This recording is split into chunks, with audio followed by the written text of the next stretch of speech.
రాత్రి గట్టిగా గురుకు పెడుతున్నారా? కొంతమందికి నిద్రపోయిన తర్వాత మళ్ళీ ఊపిరి ఆగిపోతూ ఉంటుంది. దీన్నే మనం స్లీప్ యాప్నియా అని అంటాం.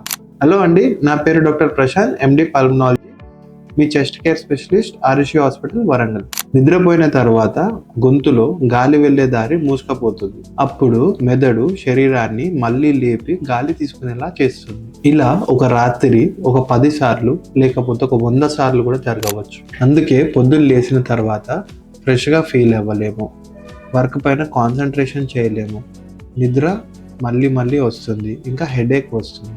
చాలా రోజులు ఇలాగే వదిలేస్తే బీపీ, షుగర్, స్ట్రోక్, గుండె జబ్బులు ఇలాంటి ప్రమాదాలు కూడా వస్తూ ఉంటాయి. గురుక మామూలు విషయం కాదండి. సమయానికి పాలిసోమ్నోగ్రఫీ టెస్ట్ చేయించుకోవడం చాలా మంచిది. మంచి నిద్ర మంచి ఆరోగ్యానికి మొదటి అడుగు. Thank you.